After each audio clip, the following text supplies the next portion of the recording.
O Livro dos Espíritos, ele nos informa que o mundo real e verdadeiro é o mundo dos espíritos. Ou seja, a nossa real condição é a condição de espíritos desencarnados. O que somos em verdade? Almas imortais, espíritos imortais que navegamos no tempo e que de tempos em tempos encarnamos na Terra, tendo a possibilidade de viver um período entre os homens. Mas, na verdade, nossa essência é sermos espíritos. E a questão 738A do Livro dos Espíritos nos traz um incremento nessa discussão, nos oferecendo a informação de que, na verdade, o objeto da solicitude de Deus não são os homens, são os espíritos. O objeto da solicitude significa para onde se voltam as atenções de Deus. O interesse de Deus é na felicidade dos espíritos. Então, nessa resposta a essa questão, que está na Lei de Liberdade, mais especificamente no tomo sobre flagelos destruidores, a gente vai perceber que a preocupação do Senhor é que os espíritos que são imortais sejam felizes. Se para construir a felicidade do que é imortal for necessário que a forma perecível padeça, que assim seja. Porque o importante é que o espírito se desembarace das suas condições de sofrimento.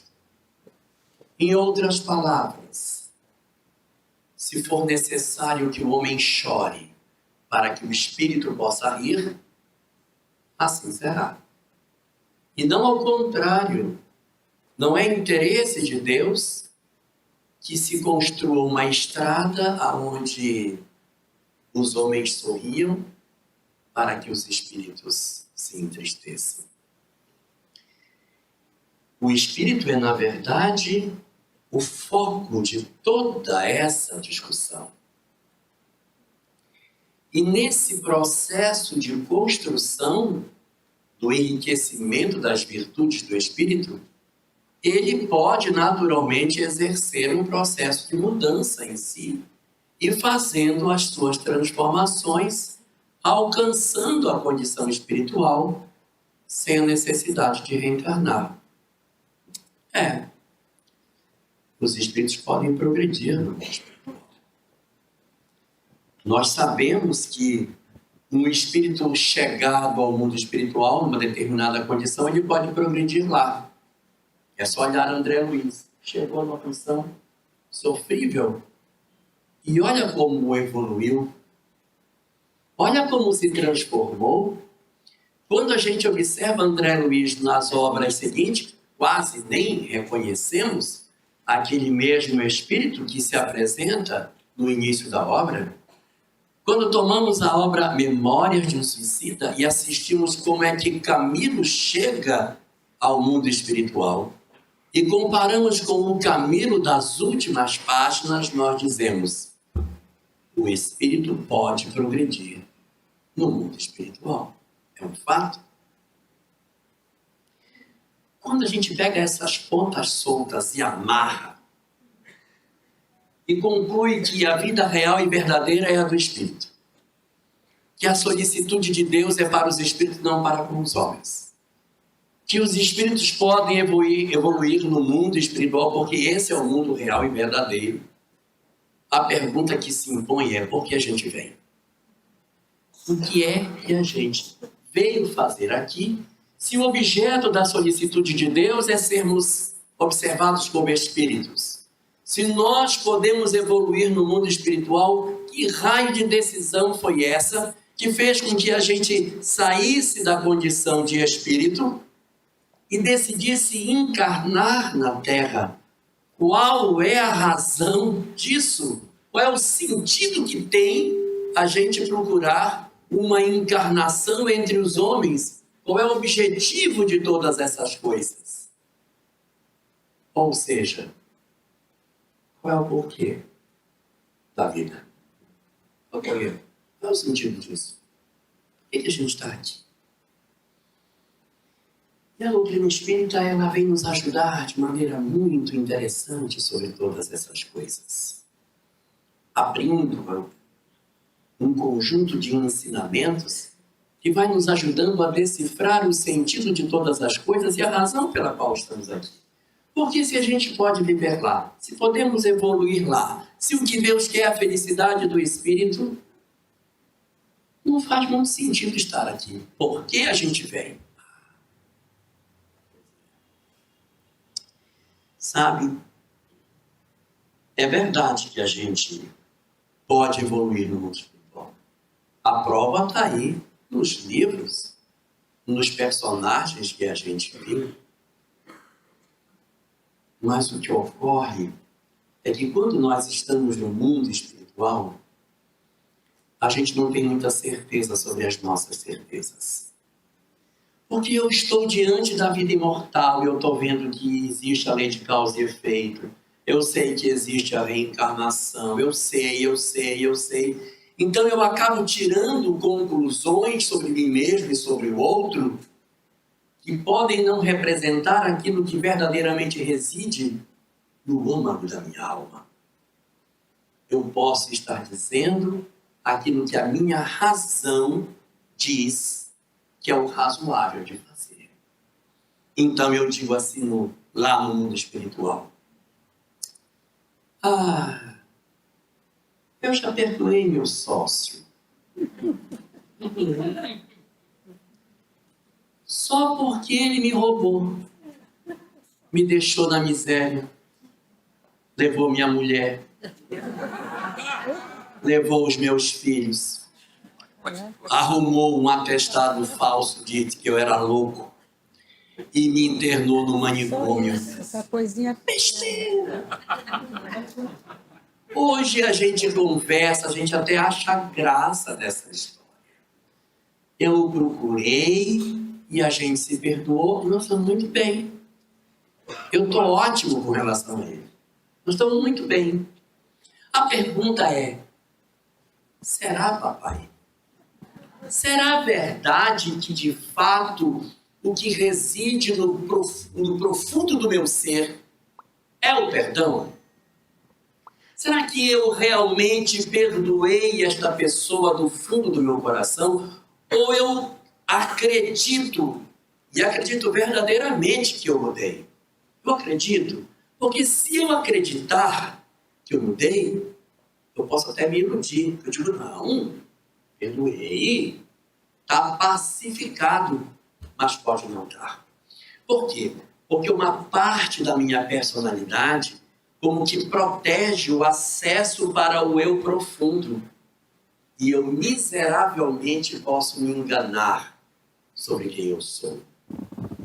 No mundo espiritual eu posso não conseguir fazer um autoconhecimento legítimo de qual é a minha verdadeira situação.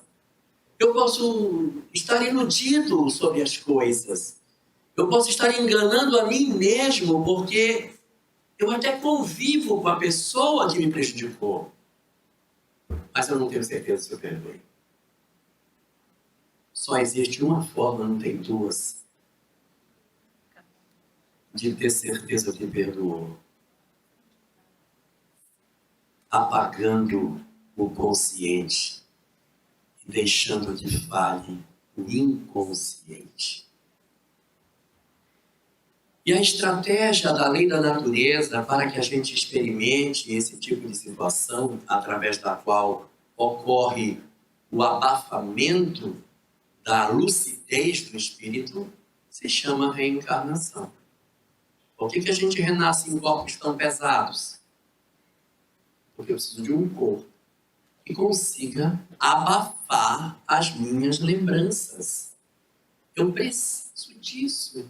Então a gente reencarna exatamente para descobrir o que vive dentro de nós. Quando a gente renasce do lado de cá, nós vamos expressar para os homens aquilo que verdadeiramente residia na intimidade dos nossos corações. Perdões que foram concedidos lá podem não ter sucesso do lado de cá. Amores jurados do lado de lá podem não serem confirmados do lado de cá. Por quê? Porque ao reencarnarmos, nós iremos experimentar um processo chamado esquecimento parcial do passado. Por que se chama esquecimento parcial do passado? Se chama esquecimento parcial porque ele não é total. Se ele fosse total, não era parcial. E por que ele é parcial? Porque a gente lembra algumas coisas. A gente não lembra tudo, mas lembra algumas coisas. Então é como se fosse mais ou menos assim.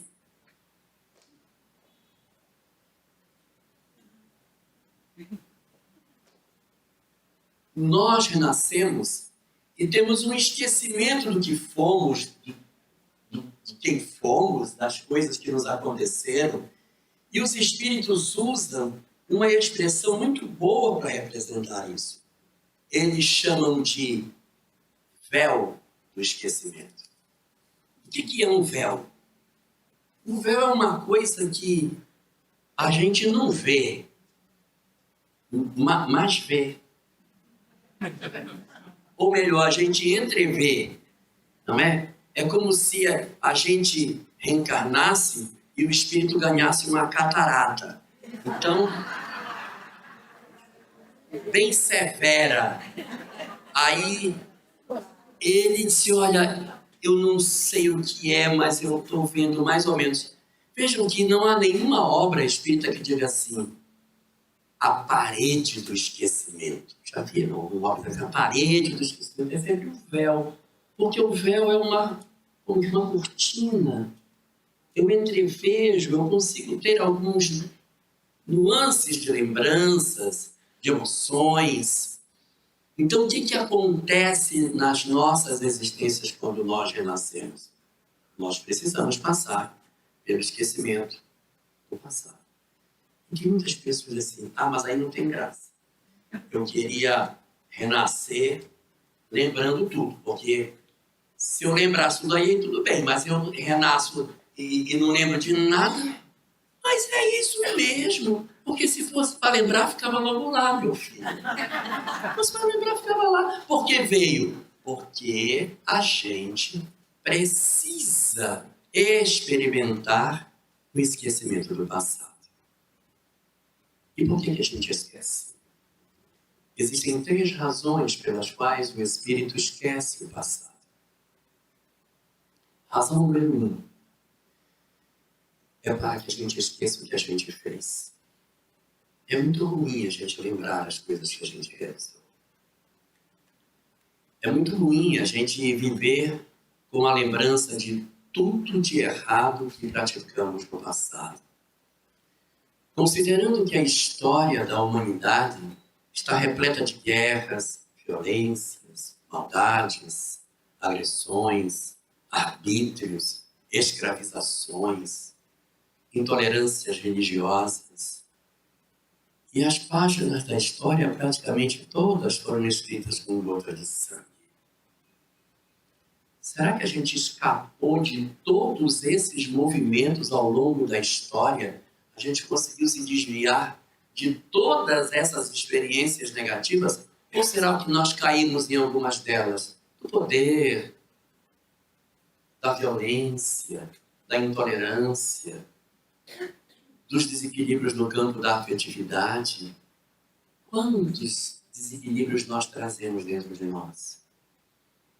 Então eu não conseguiria conviver em paz se eu lembrasse tudo que eu sou. A reencarnação é uma possibilidade de que nós consigamos escrever uma nova história, de que a gente consiga construir uma condição diferente, desatrelado do passado, para saber se verdadeiramente aquilo que a gente dizia que ia fazer, a gente vai de fato realizar. Então, a primeira das razões pelas quais o espírito experimenta o chamado esquecimento do passado é para que ele não recorde as loucuras que fez. para que a gente consiga dormir em paz, para que a gente consiga abraçar o filho sem lembrar o que fizemos a ele, que a gente consiga chamar mãe, pai, sem que a gente recorde o que nós realizamos a eles. Mas essa é só a primeira razão. Tem uma segunda razão. A segunda é para que os outros esqueçam o que fizemos a eles. Porque não é só uma relação de mim comigo mesmo. É uma relação do que foi que eu fiz para o outro. Então, quando ocorre o esquecimento do passado, ocorre também nele, tá? Então, as nossas mães conseguem dizer, vem cá, meu filho, você se machucou. Vem cá no colo da mãe, o que foi que houve? Não chora, meu filho, vem cá. Eu vou te buscar. O que aconteceu com você, minha filha? Eu vou buscar você onde você estiver. Eu vou atrás de você. Eu não vou deixar você sozinho. Eu não vou ignorar você. Eu vou atrás de onde você estiver para buscar você. No caminho equivocado em que você estiver. Então, essas histórias, assim, a gente consegue fazer com mais facilidade, porque as pessoas esqueceram o que nós fizemos. Então, a gente às vezes convive com indivíduos com os quais a gente já teve alguns relacionamentos complicados no passado, mas hoje, em função desse esquecimento parcial do ontem, a gente senta na mesa, a gente divide a comida, os pais dividem o orçamento e tiram parte do dinheiro que eles ganham para sustentar aquele serzinho que está no lar, que é o filho dele, mas que de repente no passado não era uma pessoa tão querida, mas que hoje eles têm que fazer. Dizer, não, eu vou pagar a sua faculdade, não, eu vou fazer compra, e fica feliz quando faz uma comida. Você gostou, meu filho? Estava boa a macarronada? Estava gostoso? E no fundo essa alminha que você está conversando é de uma história mal resolvida que você tem. Então o esquecimento do passado, ele também ajuda a cicatrizar determinadas circunstâncias de relacionamento. E tem uma terceira, que não é para que eu esqueça o que eu fiz. Não é para que os outros esqueçam o que eu fiz, mas é para que os outros não me encontrem. Na medida em que o espírito reencarna, o período da gestação em que ocorre um silêncio das emissões mentais dessa entidade, é como se nós deixássemos de transmitir o rádio que, de certa maneira, atrai os nossos obsessores. Então, aquele período da gestação, aquelas emanações mentais não existem mais. E os obsessores ficam tentando sintonizar e ele sumiu, desapareceu. E aí ele entra na infância e a sintonia se perde. Imaginemos nós os senhores da guerra. Quantos obsessores essas entidades possuem? Milhares? Milhões? Perseguindo, caçando essa entidade no mundo espiritual para realizar todo tipo de perversidade. E aqueles, na nossa própria história brasileira, que tem as suas experiências encarnatórias trançadas com a escravização. Quantas entidades os procuram, os perseguem? Quando nós acessamos a obra Memória de um Suicídio, que a Beta Zab gosta tanto, a gente vai perceber que existe ali uma história de um homem chamado Amadeu Ferrari, que ele havia sido mercador de escravos. Quando ele desencarna no mundo espiritual, ele é caçado por aqueles mesmos que ele escravizava e que o fazem de cativo durante um tempo. Então existem muitas pessoas que dariam tudo por um anestésico da sua mente para que pudesse acontecer uma desconexão das entidades espirituais. Então, um processo reencarnatório é uma bênção para que isso se dê. A gente já deve ter visto em reunião mediúnica algumas entidades assim. Eu achei ele. Eu procurei, foi muito. Eu não sabia onde ele estava, mas agora eu achei. Está aqui ele. E ele pensa que ele se esconde nesse corpo de mulher, mas ele não vai se esconder, não.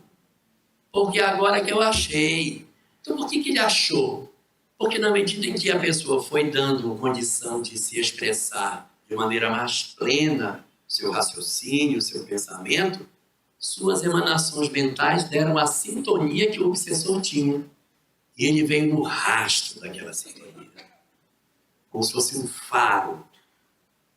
E ele disse, eu não entendo, porque ele está agora com um corpo diferente. Ele não era assim, agora ele está aí todo bonitão, mas aí não era isso não. Ou ao contrário, ele era todo bonitão, agora ele está bem feinho. Por quê? Porque ele não consegue, às vezes, entender o mecanismo da reencarnação, mas ele sabe que aquela pessoa é a outra pessoa, ele não sabe como, mas é.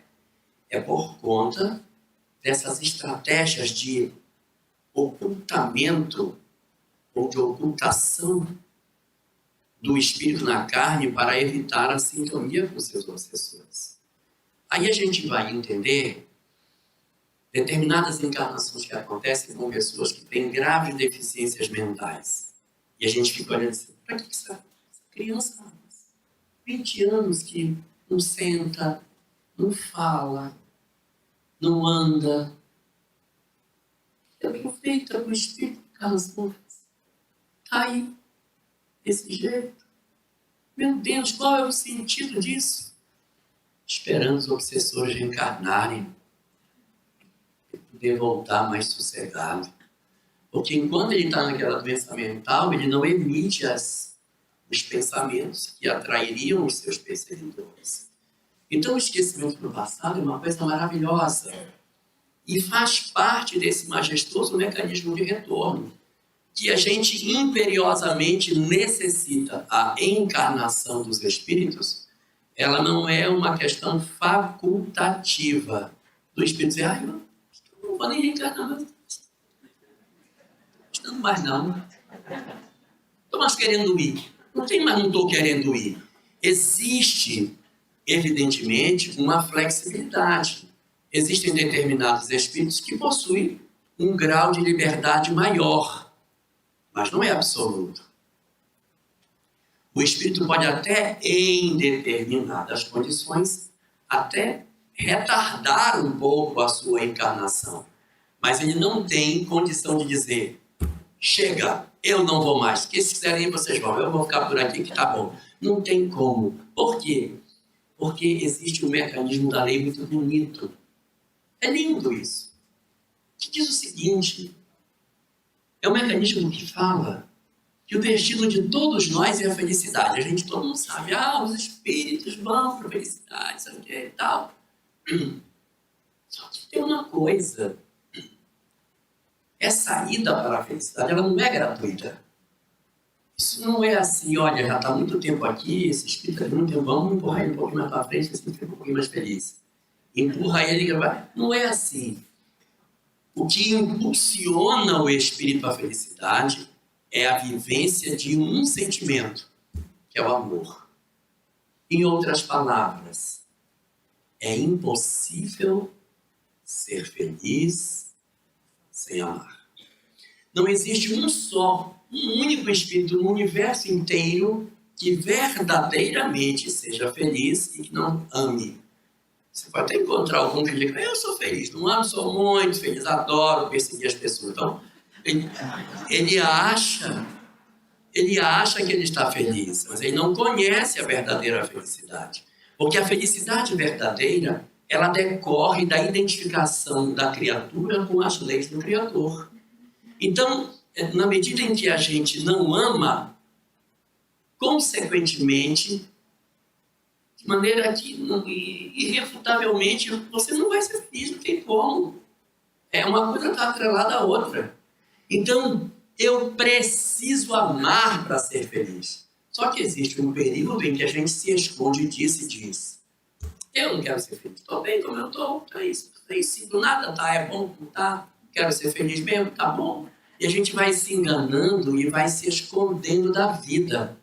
Vou mudar só na próxima, a gente descontar do lado de cá. Já mudei muito. Eu já deixei de fumar, o resto na próxima eu faço. Eu fico ouvindo isso. Eu fico ouvindo isso e fico pensando, gente, esse pessoal deve ter muita certeza que vai reencarnar em espírito na próxima, né? Porque já pensou?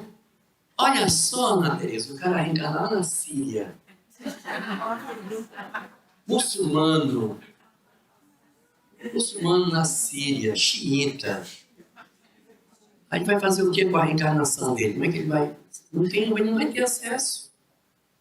Vai ter acesso a uma religião belíssima, o islamismo e tal, toda aquela busca da espiritualização do homem. E a reencarnação? Não vai ter.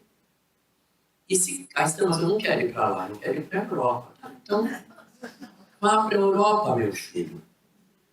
Se você for para a Escandinávia, onde é tudo bonito, né? Suíça, Suécia, Noruega, Finlândia, aquela coisa linda, o nível de ateísmo lá é altíssimo.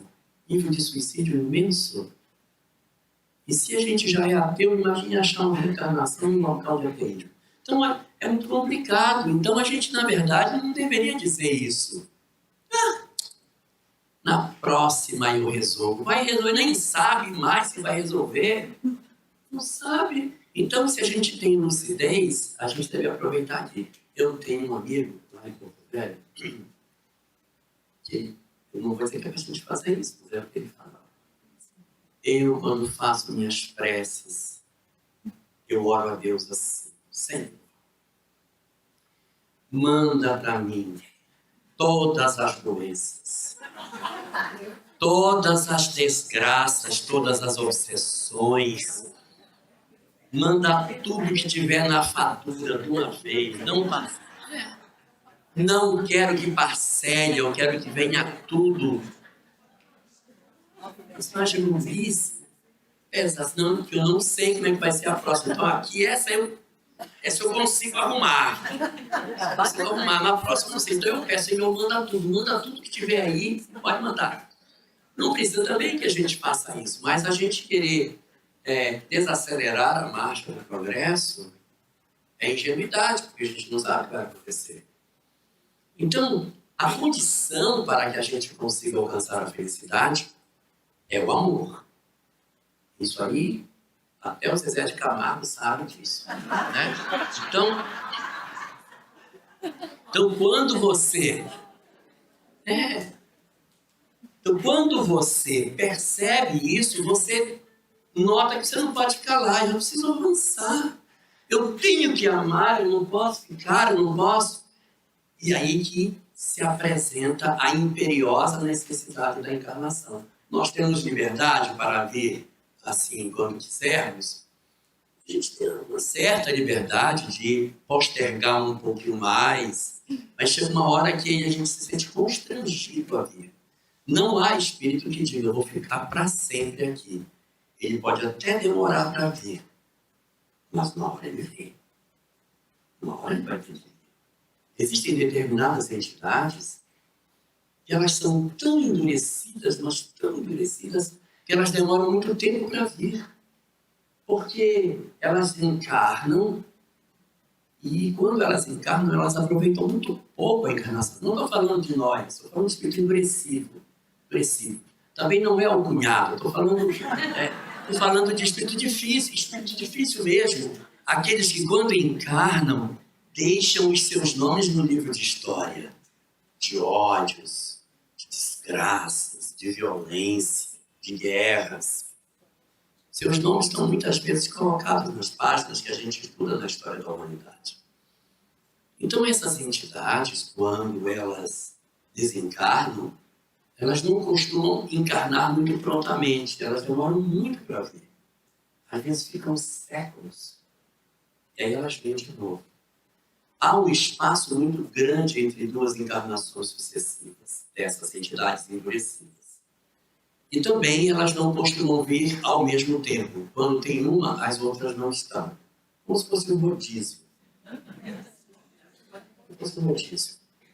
Então é mais ou menos assim, né? Como se alguém tivesse uma agenda, aí dissesse, Gengis Khan, Sua vez. Aí, gente, acho que não vai. Voltei. Beleza, sentar ali. Aí, Odroaco. Agora é sua vez. Então, essas entidades, elas vão encarnando sem serem ao mesmo tempo. Por quê? Porque elas perturbariam a ordem da sociedade, em função das loucuras que eles produzem, das suas ideias, das suas perturbações. Então, eles vêm espaçadamente e singularmente, não vêm coletivamente, para garantir com que eles possam aproveitar. Por que eles vêm? Eles vêm porque eles são nossos irmãos. E eles também têm um encontro marcado com a felicidade. Eles precisam reencarnar. E a estratégia que a espiritualidade usa quando eles reencarnam é trazer um grande amor da vida dele para renascer ao seu lado. Então, você tem, por exemplo, Nabucodonosor, cruel, sanguinário, terrível. Nabucodonosor inventou a lança de mão para furar olhos. Era uma lança que tinha 2 setas na ponta. Ele fazia questão de pessoalmente cegar as pessoas. Então vinha os inimigos no campo de batalha e ele pessoalmente cegava. Cruel, né? A história narra uma série de fatos bastante difíceis. Mas foi ele que construiu os jardins suspensos da Babilônia. De cada lugar que ele vinha, ele trazia para a mulher dele flores. E os jardins suspensos tinham vários andares. E cada andar era de um lugar diferente, né? Então ele trazia homenagem a ela. Eu não sei como é que ele dizia para ela, talvez ele dissesse assim: olha, meu bem, essas flores aqui eu trouxe de um lugar que eu matei 40 mil pessoas. Trouxe para enfeitar seu jardim. Aquela ali, 80 mil pessoas eu trouxe essas flores. Mas eram flores, de certa maneira, certas entidades que se aproximam de determinados indivíduos são os seus elementos, suas bússolas na Terra. A gente fala muito de um faraó do Egito chamado Akhenaton, né? Ele que teria feito o culto ao deus Atom, deus Sol e tal. Ele não era mau. Mas quem, na verdade, fazia nos bastidores era a Nefertiti, que era a mulher dele. Ela é que era quem direcionava as coisas dentro do reino. Então, é muito comum, quando essas entidades encarnam, aparece uma entidade que vai ser como que fosse a bússola e a chance de que esse espírito se transforme. E assim, a humanidade vai caminhando. A gente pode retardar? Pode. Indefinidamente, não. Alguns conseguem retardar muito? Sim, principalmente os mais endurecidos. Os que são menos endurecidos como nós, não costumamos demorar muito para reencarnar. Reencarna, passa um tempo, já sente que precisa vir. Ai, meu Deus, deixei muita coisa pendente, quero ir embora, me deixa ir logo, quero resolver, e vem. Então a gente tem um ritmo de reencarnatório mais a miúde do que as entidades mais endurecidas. Os espíritos muito evoluídos também, igual os muito endurecidos, encarnam bem espaçadamente. Vem este século, demora 500, 700 anos para encarnar de novo, para poder impulsionar a história, porque eles não precisam estar o tempo todo por aqui. E existe uma situação também de reencarnação muito curiosa que acontece quando o espírito está muito comprometido. Muito comprometido. Por exemplo, uma entidade suicida, não são todas, mas algumas entidades suicidas elas ficam profundamente sequeladas no mundo espiritual. Não são todas. Mas algumas ficam alienadas de tudo. Os mentores olham e dizem, até ela se reorganizar, recobrar a lucidez, conseguir se organizar emocionalmente, vai demorar muito tempo. Vamos fazer o seguinte, vamos reencarná-la de uma vez, logo. Mas ela ela não vai decidir. É a chamada reencarnação compulsória. Os mentores decidem e o cara vem. Nas chamadas encarnações compulsórias, o espírito que reencarna não está decidindo sobre a sua encarnação. Ué, Mas não, e cadê o livre-arbítrio? Não tem livre-arbítrio? Mandou o cara sem livre-arbítrio? Cadê o livre-arbítrio dele? Está lá atrás, quando ele se suicidou. Foi lá que ele usou. Então, nas circunstâncias críticas, o que costuma acontecer, não é para todos os casos, mas em alguns casos de suicidas, eles pegam a entidade que está muito problematizada e diz, leva para a encarnação. São encarnações que eles renascem profundamente sequelados, física e às vezes até mentalmente. Irão viver existências curtas, às vezes nem conseguem completar o processo gestatório, inicia a gestação e a mãe naturalmente, eu disse naturalmente, a gestação não se concretiza e a mulher perde a criança. E ali pode ser que esteja uma entidade que tinha a necessidade de deixar no corpo parte das suas mazelas espirituais. Então, era um espírito que estava bem deformado, ele estava deformado assim, e ele tentou reencarnar, mas não deu. E após esse processo reencarnatório, quando ele já renasce, ele já volta para o espiritual, ele já volta assim. Ele não está mais assim. Ele já fez um progresso. E aí ele vai tentar uma nova existência. Ele já estava assim, ele tenta de novo e não completa. Ele deixa no corpo boa parte das suas mazelas e quando volta para o mundo espiritual ele já volta assim. E de assim e assim vai ter uma hora que ele vai nascer, vai viver 24 horas e vai desencarnar. E as pessoas vão dizer, para que 24 horas? Não tem sentido, não foram 24 horas, são 9 meses mais 24 horas.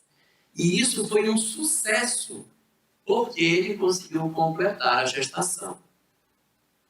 Numa próxima tentativa, que pode ser pela mesma mãe ou por outra mãe, ele já até renasce.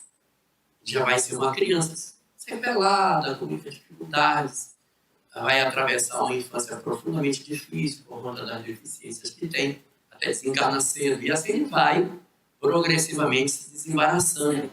São encarnações que os espíritos chamam de reencarnações imediatas, em que eles devolvem essas entidades, sem que eles, de certa maneira, participem de forma muito efetiva da sua reencarnação, porque não tem nem condição de decidir. Então é uma outra situação que a gente tem e que a gente enxerga muitas vezes na nossa sociedade. Mas essas não são todas as que existem. Existem ainda algumas circunstâncias que nos tocam de maneira mais de perto, que são as reencarnações de interesses individuais e as encarnações de interesses coletivos. Existem, na obra de André Luiz, várias classificações sobre reencarnações. Mas ele classifica as encarnações em dois grupos, interesse individual e interesse coletivo. As de interesse individual são as encarnações em que a encarnação da pessoa é de interesse individual. Ou seja, vai servir para ela. Não vai servir para outras pessoas. E as encarnações de interesse coletivo não vai servir só para ela. Vai servir para várias pessoas que estão em seu derredor. Antes que vocês perguntem, todos nós aqui somos de interesse coletivo. Todos nós. Tem ninguém aqui de interesse individual. Por quê? Porque a gente tem família, tem profissão, a gente atua, interage com pessoas. Nossa vida interfere em outras vidas. Então, nossas existências são existências marcadas como sendo interesse coletivo. As de interesse individual são aquelas que a encarnação interessa a uma pessoa mesmo. A vida dele é só para ele. Ele vem, num caso de encarnação compulsória, de encarnação imediata, esse é o tipo de situação em que aquilo vai servir para quem? É para ele. A experiência é dele. Claro que tem irradiação na família, mas não ele contribuindo de forma direta. né? Mas aí você tem uma mãe, ela tem filhos, pronto, é interesse coletivo, vai cuidar de filhinhos.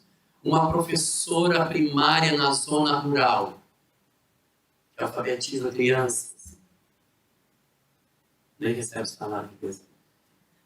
Interesse coletivo. Uma pessoa que atua numa determinada religião, numa função qualquer, interesse coletivo.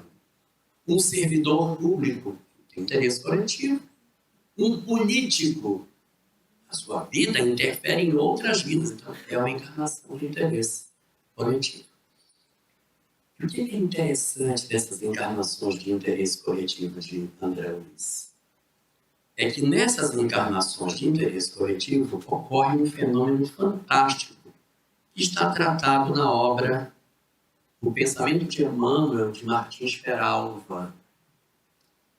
É um mecanismo através do qual o indivíduo possui um conjunto de deformidades perispiríticas, um conjunto de deficiências emocionais, um conjunto de fragilidades, que na hora do processo reencarnatório, se essa condição espiritual se conectar com o bebezinho que está se formando, vai mutilar a criança. Ele vai irradiar energias perturbadoras e vai alterar a formação do fígado, a formação do pulmão, do rim, do cérebro, sei lá, em função das sequelas espirituais que esse indivíduo possui. Eu confundo vocês com o que eu digo? Eu vou ser mais claro. O perispírito é como se fosse a forma do bolo. Quando você joga a massa do bolo dentro da forma, que você tira o bolo da forma, qual é a forma do bolo? A forma é a forma dá a forma, não é isso? Então você olha o bolo, você sabe em qual forma que ele foi feito. Agora você pega uma forma de bolo e dá com ela no chão assim 3 vezes e amassa a forma.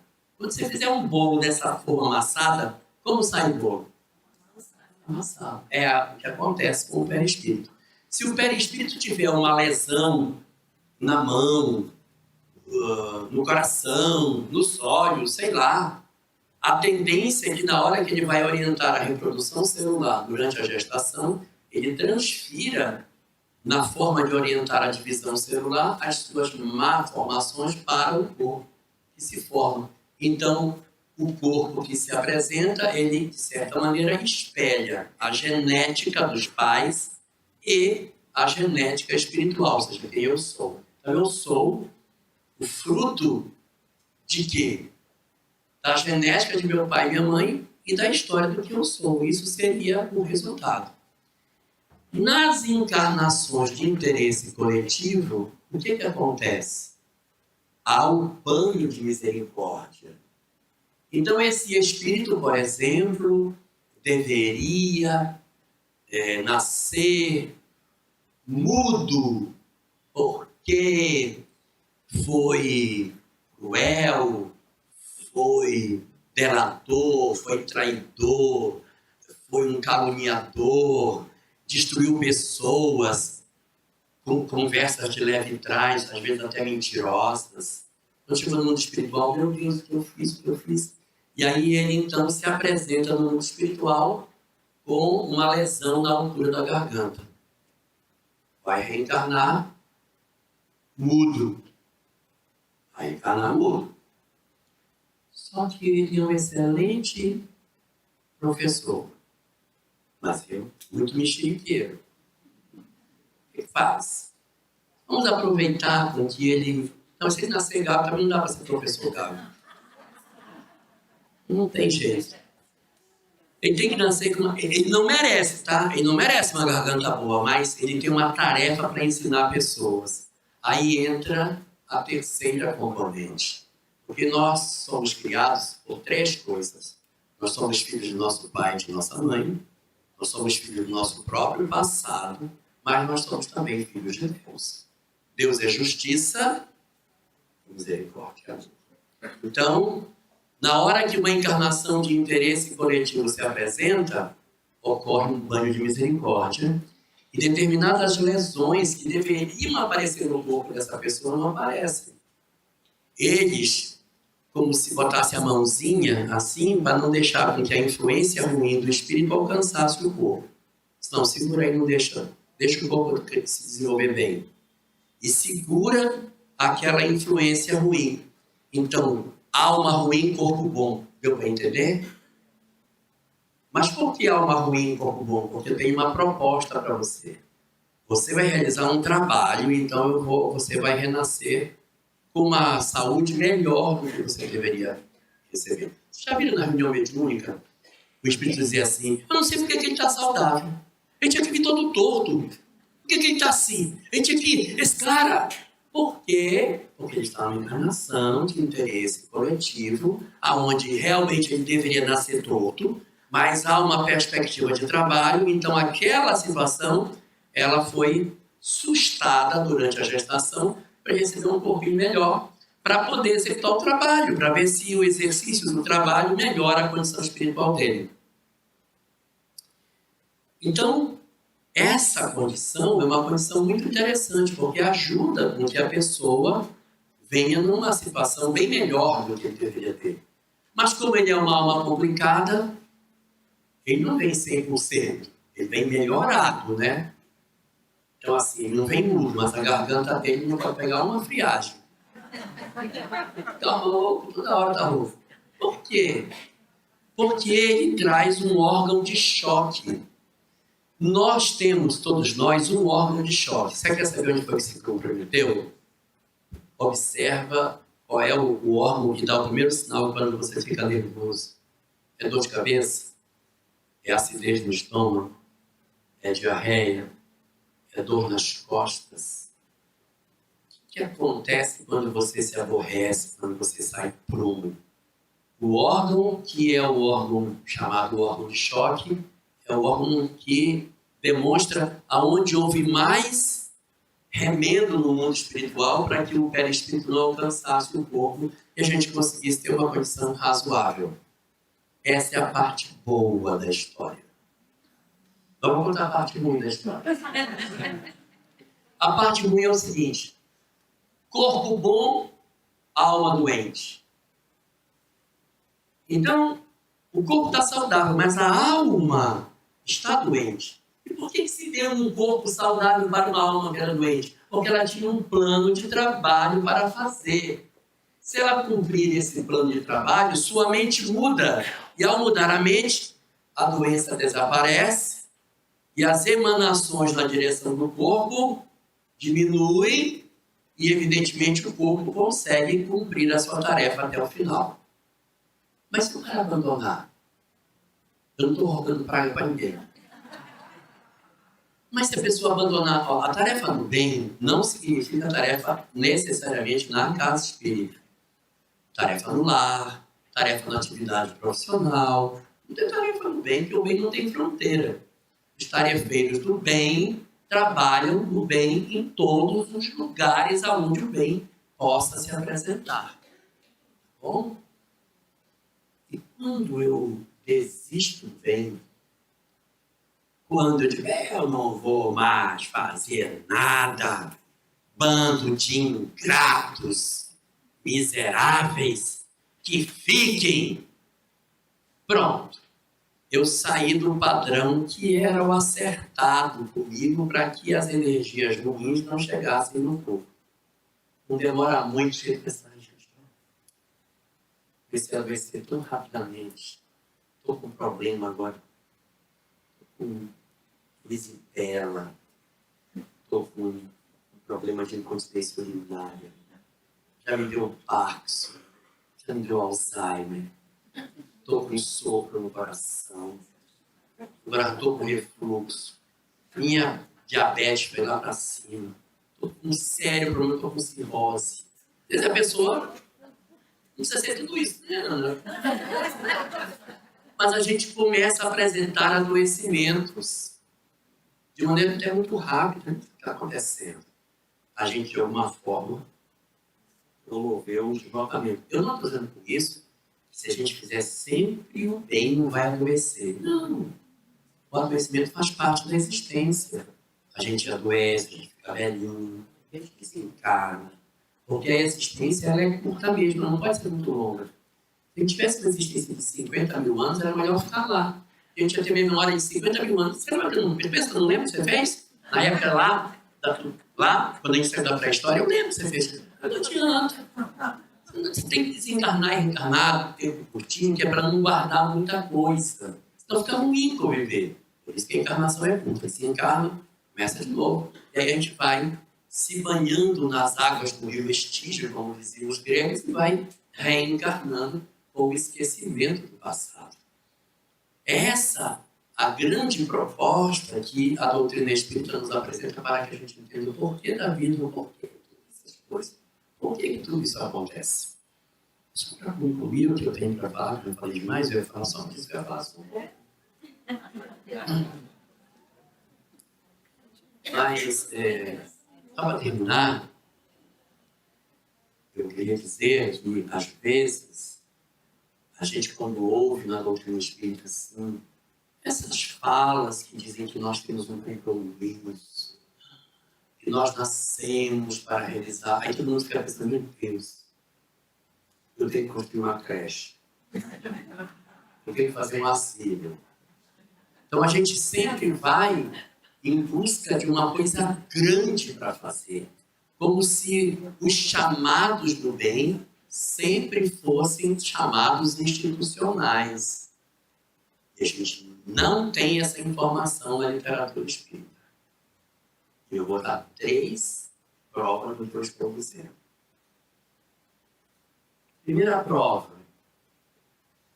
No Evangelho segundo o Espiritismo, na mensagem Os Órfãos, está dito assim: Deus permite que existam os órfãos para que lhes sirvamos de pais. Ele não disse para criar orfanato. Entendeu? Não é institucionalizado. Nós é que institucionalizamos o trabalho de socorro ao próximo. Mas o que a gente lê na obra básica é que o trabalho é um trabalho individual. Então, porque existem os órfãos? Para que nós lhes sirvamos de pais.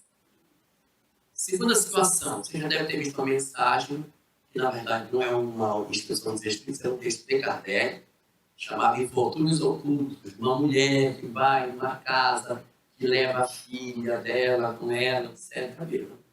Aquilo não é uma mensagem de Espíritos, é Kardec que escreve. Já viram como é que aquela mulher se apresenta quando ela chega na casa? Com licença, boa tarde. Eu sou do tarefeiro do bem. Qual é o ser espírita dessa? Já viram qual é o ser espírita? Ela não se apresenta. É uma tarefa individual. Não é uma tarefa coletiva. E às vezes a gente quer se estudar na tarefa coletiva. Só já faço a caridade. Uma vez por semana, deixo aquela panela, corto cenoura, corto na sopa, mexe a sopa olhando para cima. Então, assim, não é exatamente esse o propósito. Não é esse o propósito.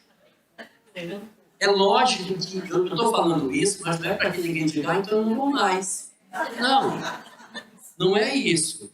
Por quê? Porque esse trabalho ele é terapêutico para nós. Às vezes a gente pensa assim, a distribuição teve um monte de criança lá, vai para tomar sopa, meu Deus. Não, é legal dar sopa para ele, mas sabe quem é o maior beneficiado? Somos nós.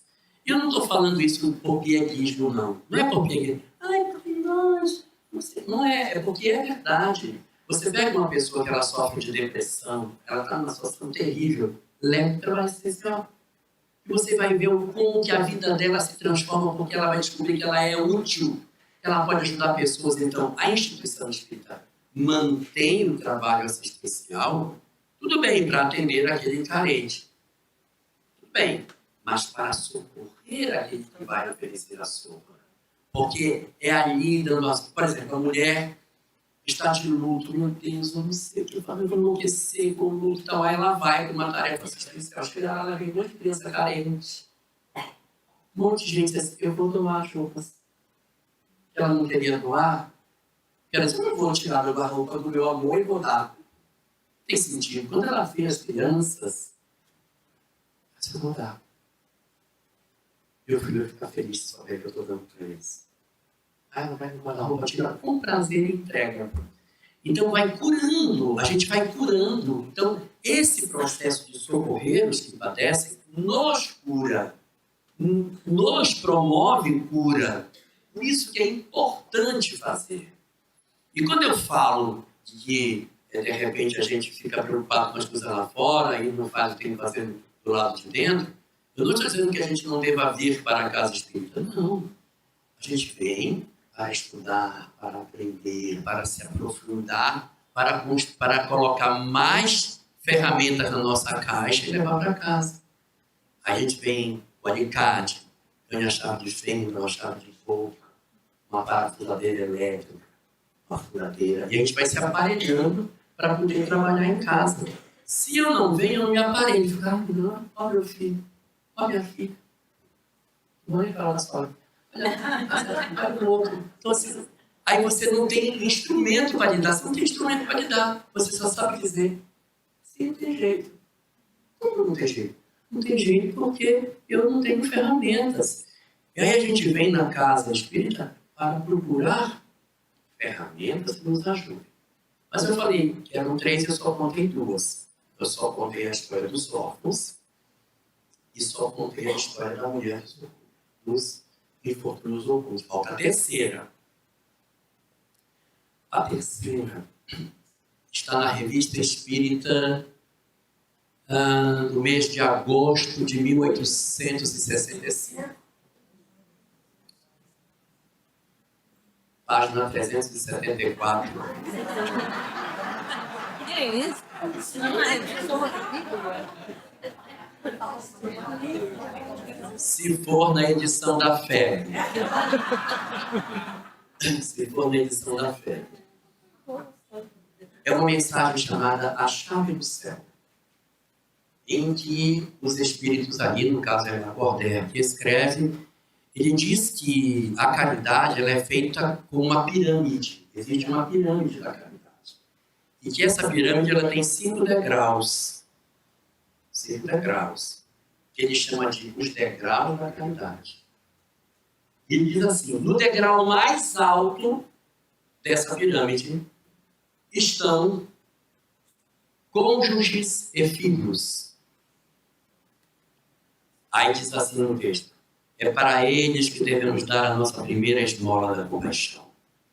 Nossa solicitude, nosso socorro, nosso amparo, nosso amor, tudo de melhor, primeiramente para nossos cônjuges e filhos. No segundo degrau, ele diz, no segundo degrau, às vezes assumindo o papel de primeiro, porque vai ter situação que vai ficar acima, os autores dos nossos dias. Quem são os autores dos nossos dias? Mas ele não diz os pais, ele diz os autores dos nossos dias. 2 pontos. Aqueles que vos criaram, educaram, alimentaram e vos guiaram nos primeiros anos da existência. Por que eles fazem isso? Porque você pode ser criado por uma avó, por uma madrinha. Porque se eu disser, é meu pai, minha mãe, sua tia, desculpa aí, a senhora me criou, mas aqui é só pai e mãe.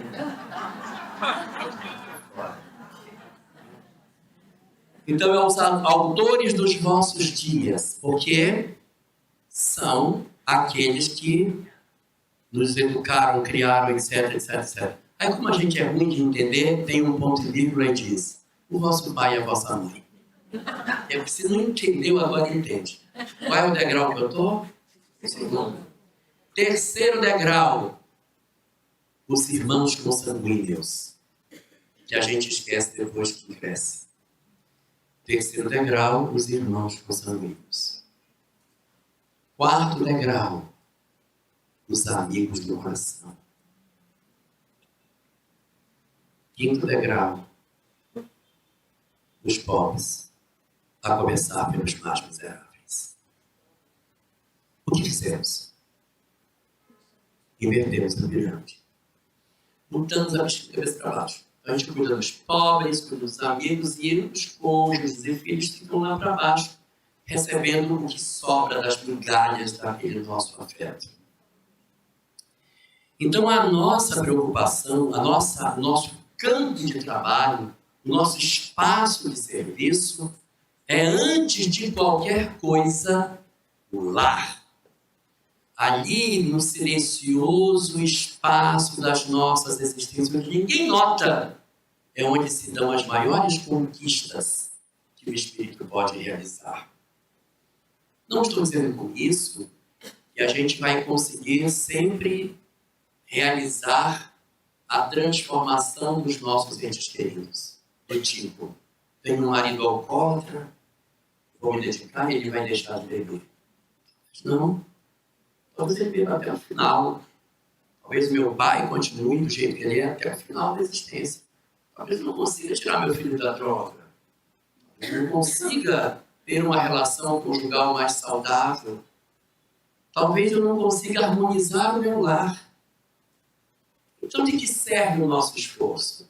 Serve para que eu me entregue tudo que eu possa. Porque o meu objetivo não é mudar o outro. Você não vai encontrar nenhuma obra escrita que diga que o nosso papel da encarnação é mudar o outro. Viram? Você deverá mudar as pessoas. Para mudar a si mesmo. Então, o nosso esforço é que a gente trabalhe as nossas imperfeições. Pode ser que eu lute a existência inteira e não consiga resolver o problema de o meu filho, da minha mãe, do meu pai, sei lá de quem, do meu lar. Mas eu preciso me justificar diante de mim mesmo, dizendo, eu realizei tudo aquilo que eu deveria fazer. Tudo aquilo que eu deveria fazer. A gente muitas vezes tem a ilusão de que se a gente orar, Jesus vai aparecer no convés do nosso barco e vai acalmar a tempestade. Então, se eu orar, ele vem e ele vai levantar as mãos e vai acalmar o barco. Tudo vai ficar tranquilo. Às vezes, sim. Às vezes a gente ora e consegue isso. Mas essa não é a única estratégia com a qual Deus lida com os conflitos do lar.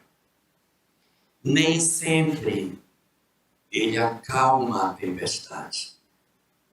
Quando ele não acalma a tempestade, ele sempre acalma o marinheiro. Porque se ele acalmar o marinheiro consegue navegar pelo mar revolto que seja e encosta o barco do outro lado. Porque o nosso papel é cumprirmos com a nossa parte de não desistirmos dos outros, de amarmos, de lutarmos na expectativa de conseguirmos efetivamente um aproveitamento da existência. A gente não sai vitorioso da existência porque formou todos os filhos em doutorado. Nós saímos quando a gente entregou tudo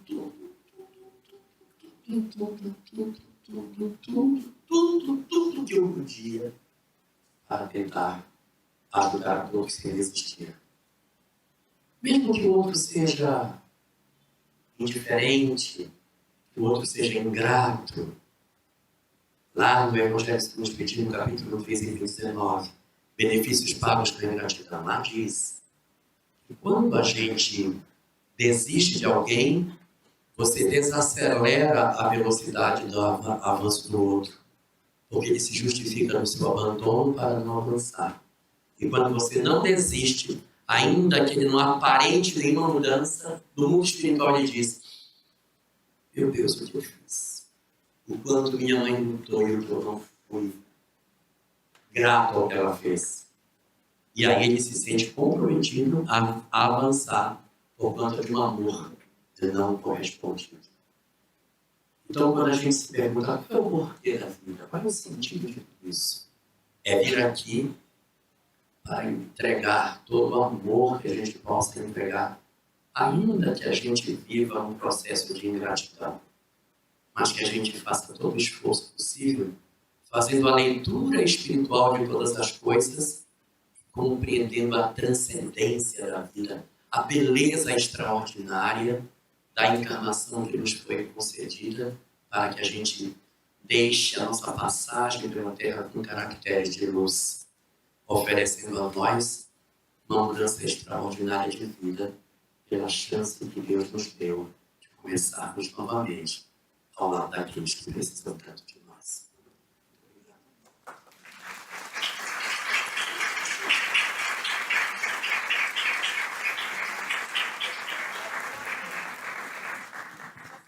Ele gostaria de poder responder alguma pergunta de vocês. Alguém gostaria de perguntar? Vocês sabem que ele faz o programa Pinga Fogo às segundas à noite, né? Quem sabe o Pinga Fogo ao vivo? Mas só algumas perguntas que já está com a gravação avançada. Vocês podem estar com fome, né? Mas vou aproveitar que o João está aí com a gente, vocês poderem perguntar aquela pergunta que você sempre quis fazer e não teve coragem de fazer ainda. Agora é a hora. Então você pode... Já tem uma pergunta? Bom.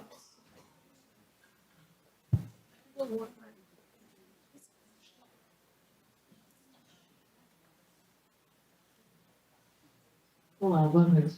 Michele. Eu queria perguntar ao senhor, as almas que, no caso de uma família, elas têm histórico, elas se ligam no astral, se ligam na Terra, ou não? A literatura espírita nos diz que existem 3 tipos de laços de família. O primeiro laço que existe são os laços pela natureza das provas. É o primeiro que acontece quando os espíritos ainda são estranhos entre si. E que acontece muito quando a gente é espírito bem iniciante. A gente começa a conviver ali sem nenhum vínculo nenhum, ainda iniciando, começando. A gente vive numa comunidade e os espíritos ali se ligam pela natureza das provas. Ou seja, eles não têm histórico anterior. As pessoas que todo dia de manhã pegam o 484 para ir para o centro, elas não necessariamente se conhecem de outra encarnação. Qual é a situação? A natureza das provas. Qual é a prova? Pegar o 484, 7 horas da manhã. Entendeu? Então, você tem provas em que você encontra espíritos que têm a mesma prova. Em termos de família, isso é muito comum quando você está no comecinho da evolução lá atrás.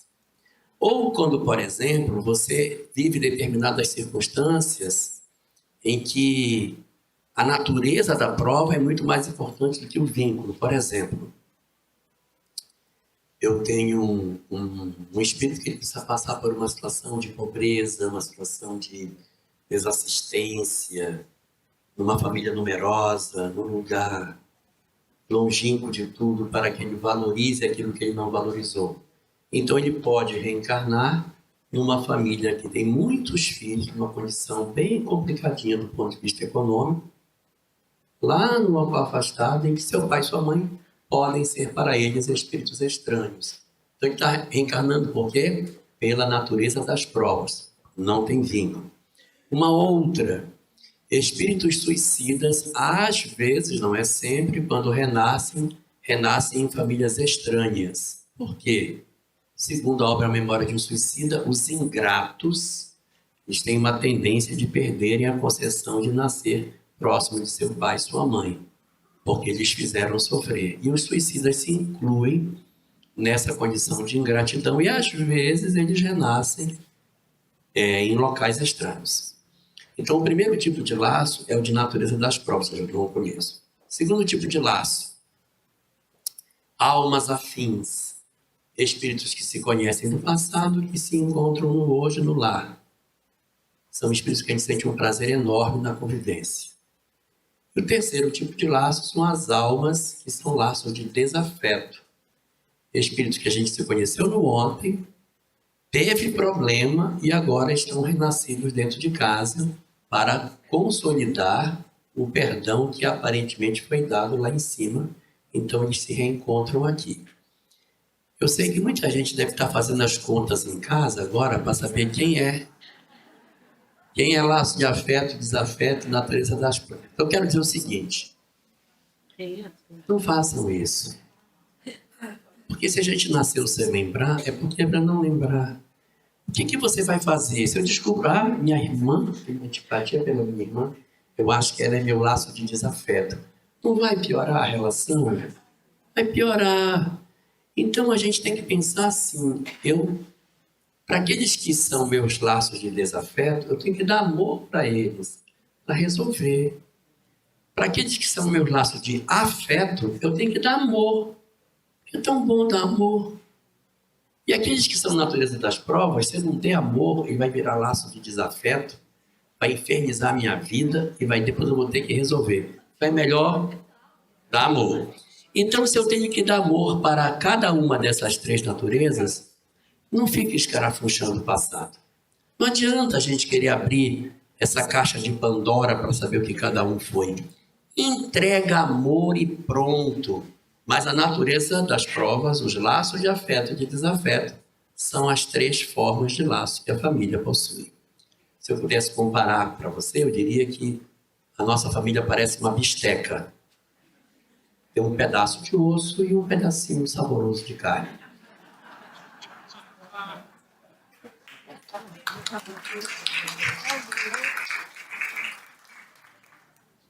Tem mais uma pergunta aqui, ó.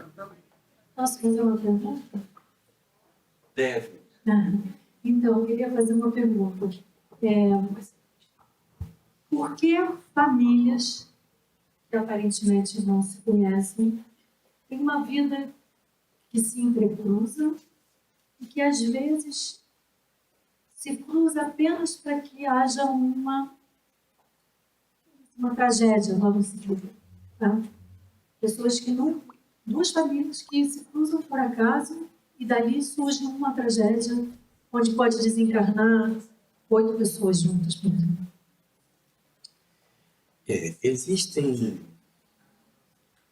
Existem duas possibilidades nesse caso. Existe a possibilidade de que aqueles que são os causadores do mal, eles não necessariamente têm vínculo com essa família. Eles são, na verdade, apenas instrumentos para... Eles são... Quem estava dormindo...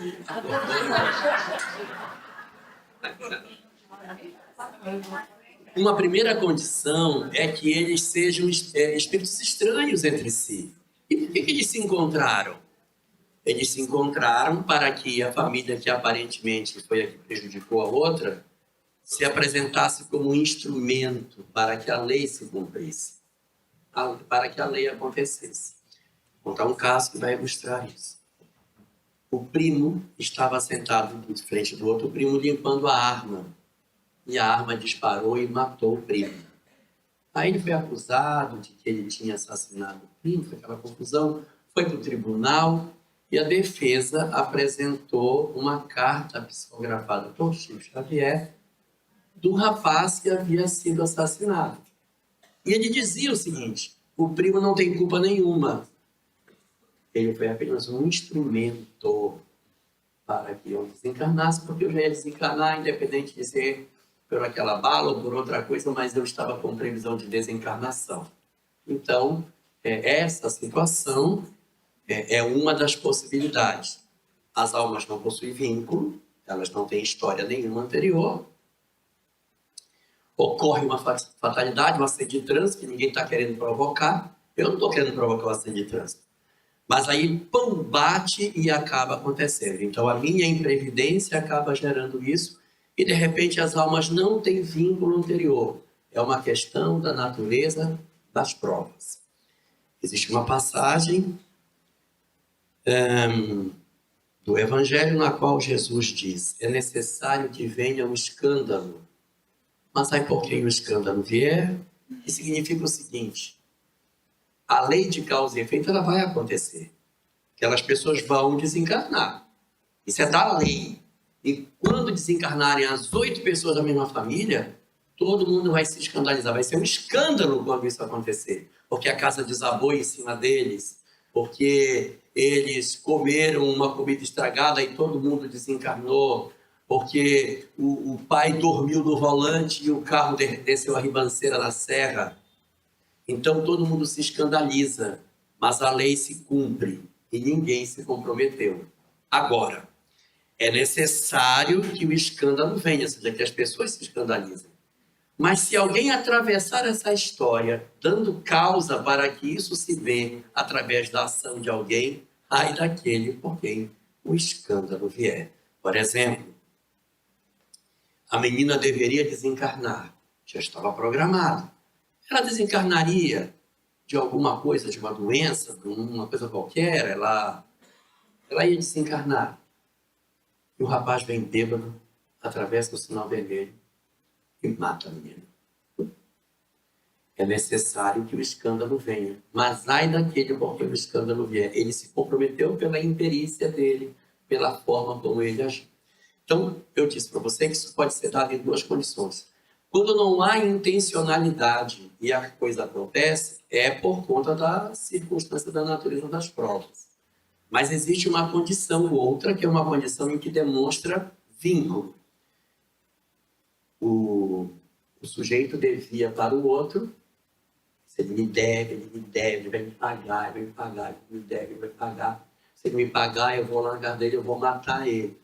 Aí o sujeito vai, aí você vê que tem um ódio misturado aí, tá? Você vê que já tem uma... É diferente do acidente de trânsito que aconteceu e que ninguém sai de casa hoje, eu vou atropelar alguém. Ninguém faz isso. Então ele sai desejoso de matar. Ele chega lá, a mulher dele se mete na frente, ele mata a mulher e mata o marido.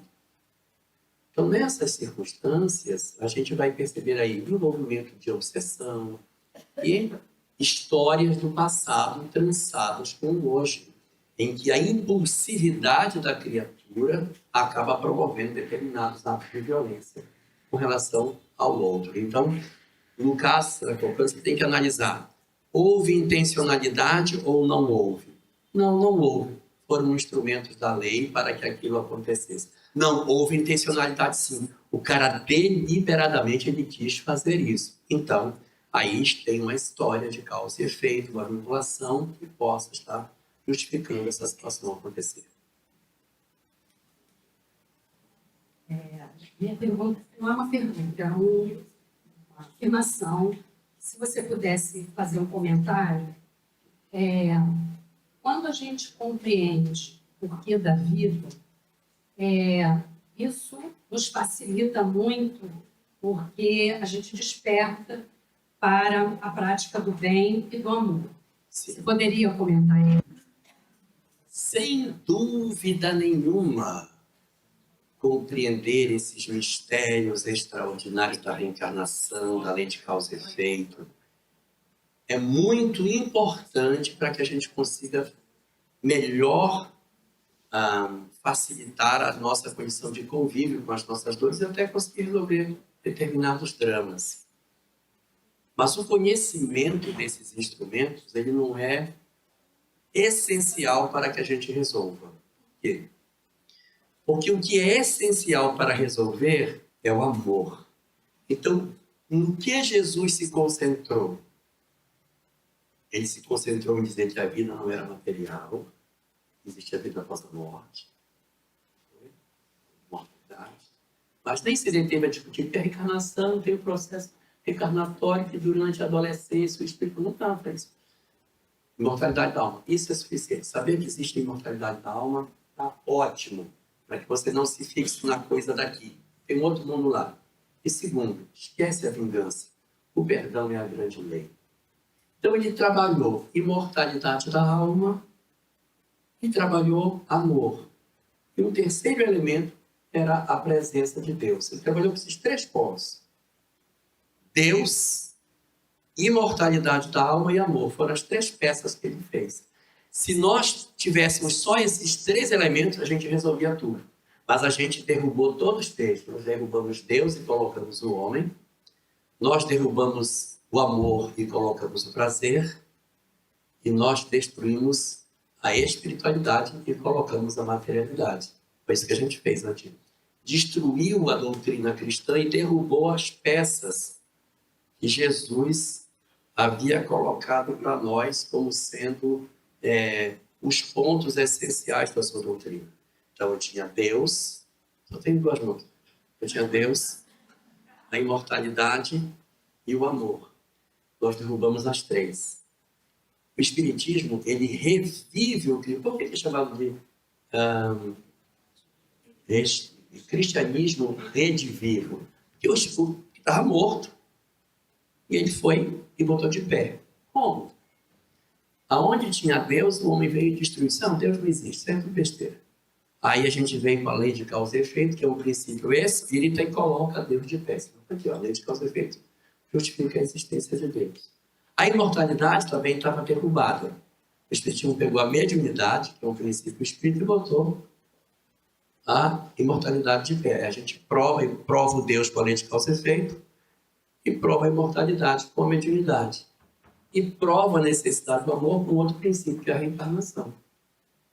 A reencarnação nos diz que a gente vai, através da evolução, desenvolver o amor. Então, o amor é uma imperiosa necessidade do ser humano para ser feliz. Primeira palavra do alfabeto divino, amor.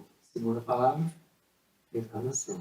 Uma amarrada na outra. Então, esse mecanismo que você está falando, ele é importante, mas o fundamental é Deus, imortalidade e o amor.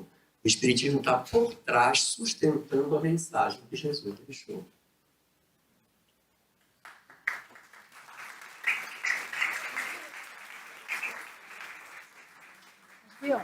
Dá tempo, Pedro?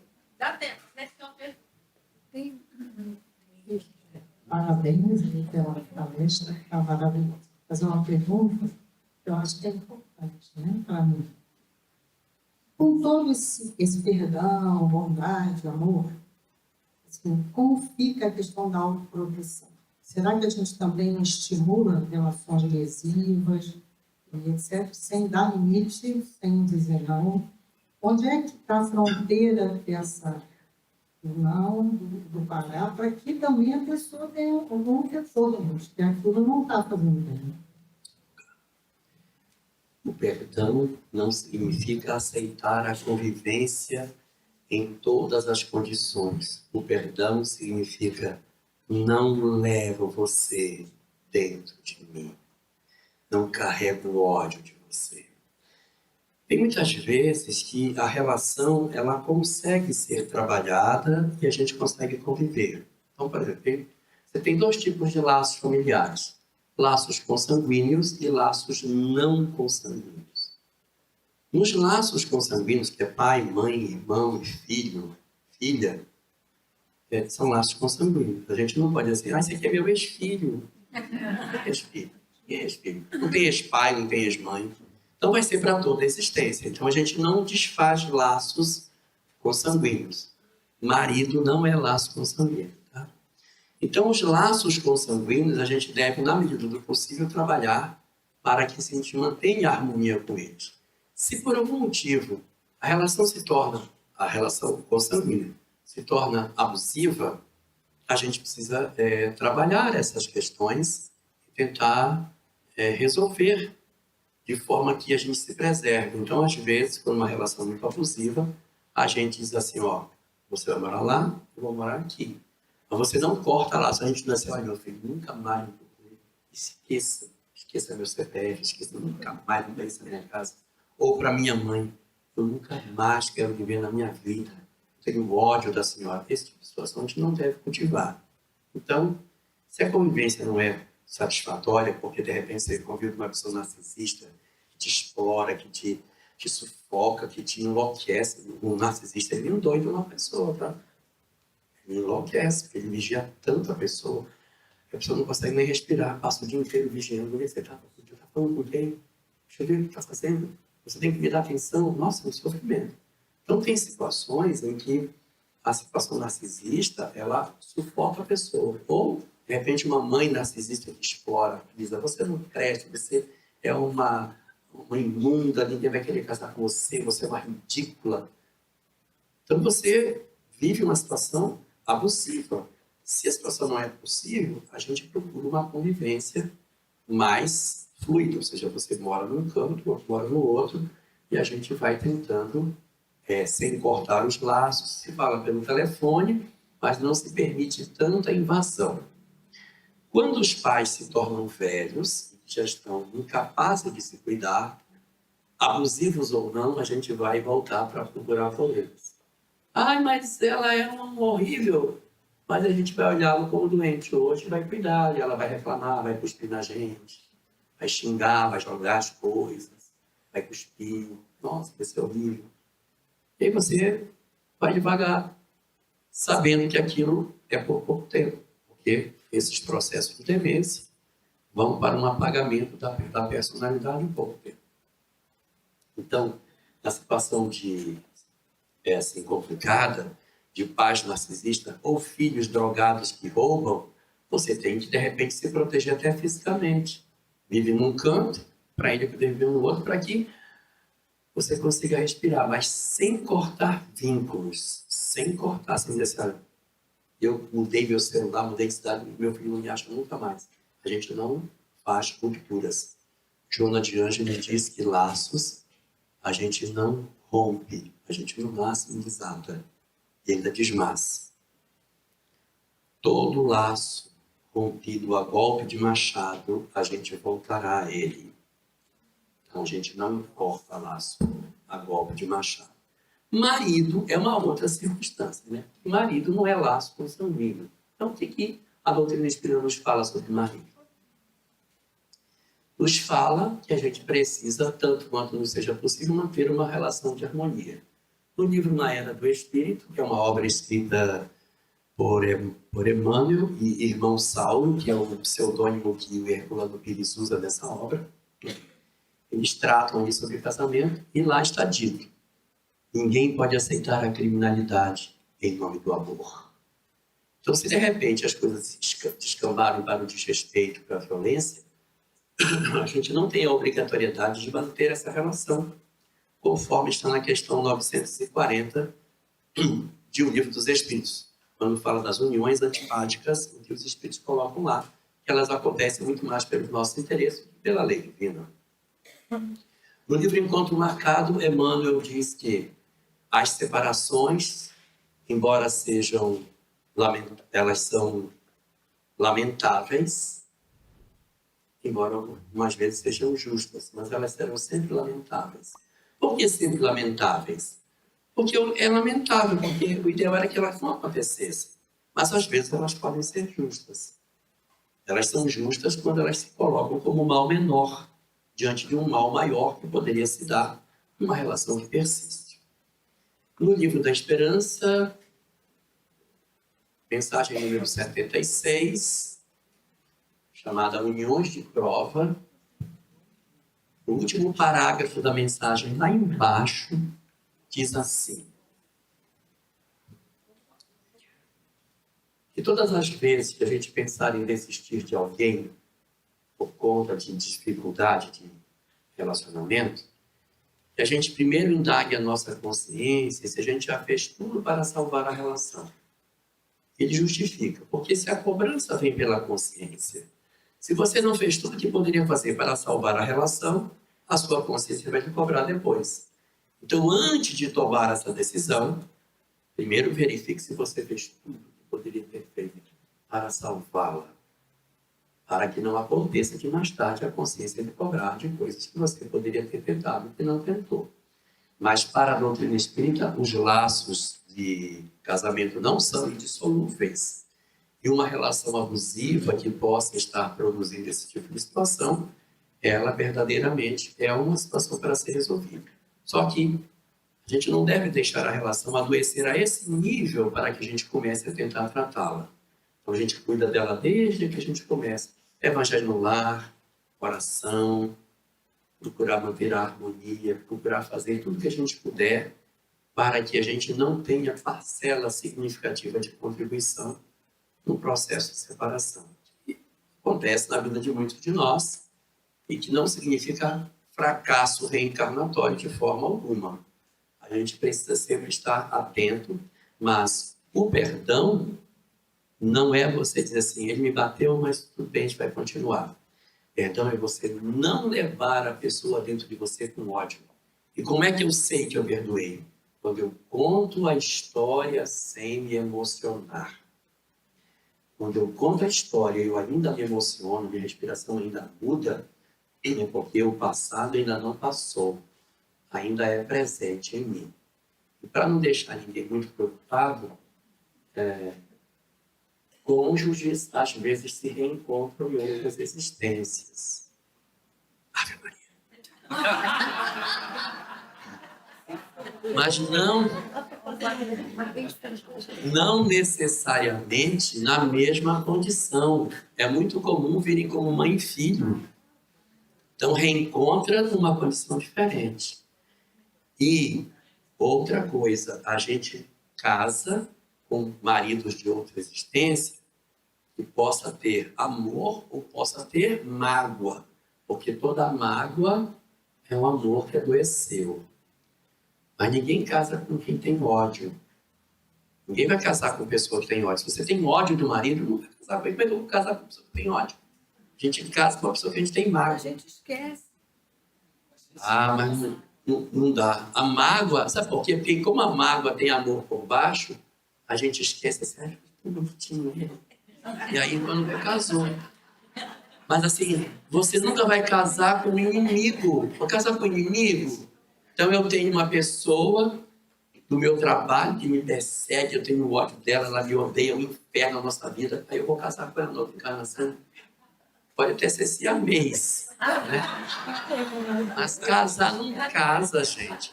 Nasce irmão, nasce pai e filho.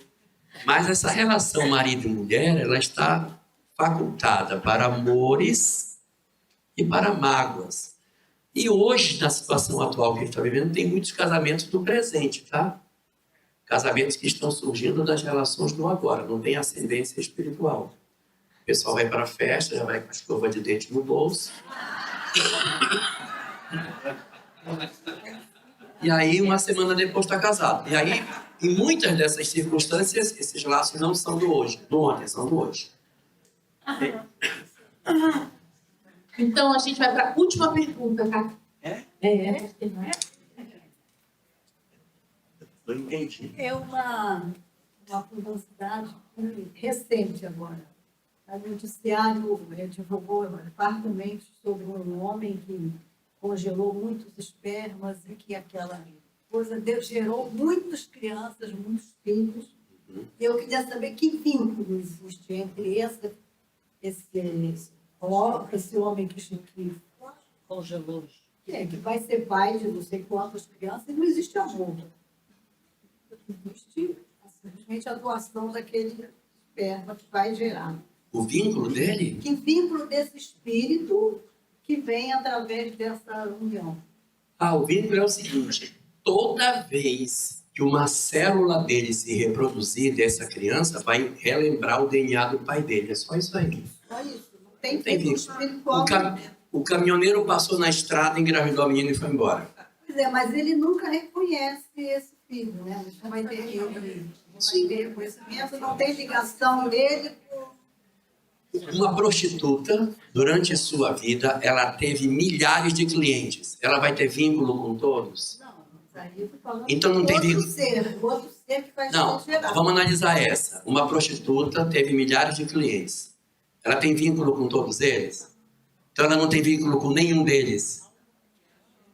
Qual que ela tem? Os que ela ama. Então, dos milhares de clientes, ela teve uns 4, 5, 6 que ela amou, esses ela criou vínculo. E os outros, o que aconteceu? Então não tem problema nenhum os outros? Os outros geram promiscuidade, mas não geram vínculo, ou seja, os outros mexeram nela a questão da promiscuidade, mas não necessariamente criou vínculo espiritual. Ela não vai ter que encontrar todos os clientes que ela teve, mas os homens que ela amou ou que a amaram, aonde existiu o afeto, aí se criou um vínculo diferente. O caminhoneiro passou na estrada, engravidou a menina e foi embora. O filho é dela. O filho é dela. Ele nem sabe quem é esse menino. Então, a história é desse jeito. O pai deixou o sêmen no banco de coleta, aí uma outra mulher foi, pegou aquele sêmen, inseminou no óvulo, nasceu um filho, aí nasceu e tem vários filhos em vários lugares. Ótimo. Essas crianças não têm necessariamente um vínculo espiritual com ele, porque elas não estão convivendo com ele. Porque senão a gente vai dizer que os filhos adotivos não têm vínculo com seus pais, porque eles não têm material genético. Então, o que procede da carne é carne e o que procede do espírito é espírito. Então, essas... Existe a necessidade desses espíritos nascerem de alguma maneira. Presumivelmente. No livro Dias Gloriosos, existe uma colocação que outro dia eu cacei e não achei, mas eu sei que é lá, porque eu não iria descobrir isso sozinho. No livro Dias Gloriosos, mas já procurei e não achei, mas é lá. Diz que os embriões congelados eles estão em 3 condições diferentes. Primeiros, os que estão fecundados, aguardando um útero para que eles se desenvolvam, porque eles estão fecundados para se tornarem crianças. Segundo, estão fecundados, mas não estão concebidos, não tem espírito vinculado.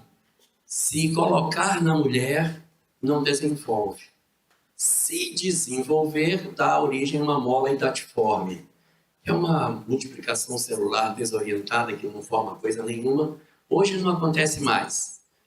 Mas na época que eu era menino, que não tinha ultrassom, a mulher dava à luz, quando ia ver, nascia uma mola idatiforme, uma bola de carne sem. Depois vocês procuram na internet. Mola idatiforme. Então, é um material genético que se multiplica sem o organizador biológico. Então, vira uma massa. Então, a primeira situação está fecundado e está concebido e é para implantar. Segundo, está fecundado, não está concebido e não adianta implantar, que não vai nascer. Terceiro, está fecundado, está concebido e não é para implantar. Como não é para implantar? Como assim? Como que fecundou para não implantar? Está escondido. Entidades que precisam fazer a desconexão com os seus perseguidores, que são colocados no nitrogênio ali durante um tempo, para que os seus obsessores esqueçam um pouco deles, eles ficam vinculados, adormecidos, enquanto o tempo vai passando. A união do espírito nessa fecundação está como? Sempre na fecundação. Quando ocorre o encontro do núcleo do espermatozoide com o núcleo do óvulo na hora da fecundação, que é um fenômeno biológico, Fora do útero. na trompa. Porque se ele estava congelado, ele vai... Tanto faz. Tanto faz na trompa, tanto faz se é num vidro, se é numa proveta, Tem mulheres que não têm trompa e o óvulo sai não sei como, nadando, entra no útero e o espermatozoide panfecunda. Eu não consigo entender, mas Deus sabe como é que faz. O bichinho sai do óvulo, não tem GPS, ele vem e ele encontra o útero e chega e o espermatozoide fecunda. As mulheres assim, eu quero ver eu engravidar agora que eu tirei as trompas. Pois ela tira e engravida. O bichinho vem, acha o buraquinho e entra. Isso acontece, é raro, mas acontece. Então, na hora da chamada fecundação, que pode ser na trompa, que é normalmente onde acontece, pode ser no útero, pode ser no laboratório onde o cientista está fazendo, aí é um fenômeno biológico, fusão de 2 núcleos de células haploides que vão se encontrar e vão formar uma célula diploide, ou seja, uma célula com um total de cromossomos que a gente precisa ter para ser gente. Puxa. Na hora que acontece isso, sabe o que acontece? Pode não acontecer nada. Pode apenas fecundar e não conceber. Eu vou contar um segredo para você. Quando os cientistas estavam estudando para fazer clonagem, como é que faz clonagem? Você pega um óvulo, que só tem metade da informação no ser humano, você tira o núcleo, que só é metade, pega um núcleo de uma célula de qualquer parte do corpo, da pele, do cabelo, qualquer coisa, que tem um total de cromossomos, e põe dentro. Porque quando você põe um núcleo completo num óvulo, você está colocando nele uma informação de que ele agora tem toda a informação do indivíduo. Agora ele pode ser uma pessoa. E os cientistas faziam isso. E nunca dava certo, sabe? Tirava o núcleo, que é metade, botava o núcleo inteiro e vai. E a célula não ia. Ela não ia. Aí o que eles fizeram? Foram tentando ver o que faziam. Até que, não sei, uma intuição, essas coisas que só cientista explica. Ele pegou o óvulo fecundado e deu um choquinho nele. Quando deu esse choquinho, essa descarga elétrica, claro que não é um raio, é uma coisa bem sutil, aquela energia que recebe provocou o despertar do óvulo de que ele estava fecundado. Aí ele começa o processo de divisão celular, que vai acontecer horas depois, né, da fecundação. E a gente vai ver no livro Missionários da Luz, que é de 1945, não existia ainda nada desses experimentos. No capítulo 13, onde conta a reencarnação do Sigismundo, que quando o espermatozoide e o óvulo vão se encontrando dentro do citoplasma e tchau, acontece a emanação de um fulcro de energia. Tchum, e o espírito é capturado nesse fulcro. Então é ali naquela hora que daquele lampejo do encontro é como se abrisse um portal em que o espírito começa a promover a sua conexão. Aí ele vai orientar a divisão celular para formar um novo ser. A gente só tem essa forma aqui porque teve um perispírito para orientar. Porque pense bem, era só uma célula que foi se dividindo. Quem foi que disse para elas assim, olha, vamos nos organizar? Aí eu disse, eu vou ser pele, eu vou ser sistema nervoso, eu vou ser o coração, eu vou ser coluna. E aí tinha um cara anotando, ok, beleza, quem vai ser o coração? Ok, beleza. Aí foi dividindo, a gente tem dentro do olho um buraquinho que é aqui para sair a lágrima. Todo mundo tem, gente. O cara foi dividido, então aqui tem que ter um buraquinho da lágrima. Quem mandou ter? Como é que dividiu uma célula e chegou isso? Eu não sei explicar. Não sei explicar. Então, é o organizador biológico que vai promovendo o perispírito que vai orientando e fazendo a diferenciação celular. As células são plenipotentes, aí elas vão se subdividindo, vão virando células, e se tornam, no fim, aquilo que a gente hoje conhece como diferenciado.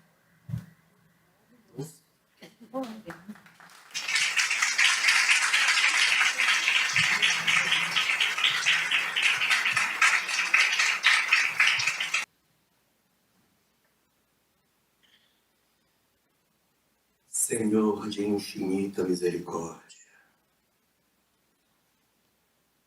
que nos recolheste entre tantos outros que ali estavam, oferecendo-nos a oportunidade do recomeço das nossas histórias, a fim de que assim pudéssemos cicatrizar as feridas que trazíamos abertas em nossas almas. O teu amor,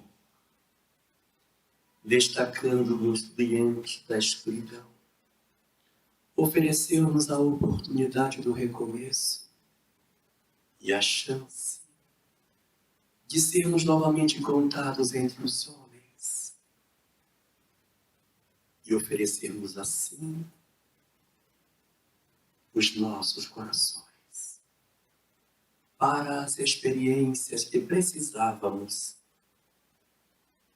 a fim de que nos levantássemos diante de tua lei. E o teu incomensurável amor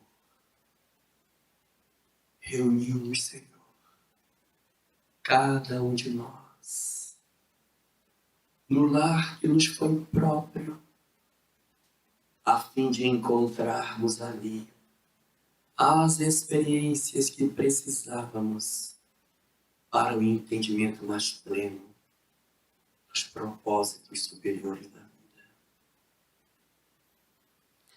A tua luz infinita costurou os vínculos familiares que edificaram o lar que vivemos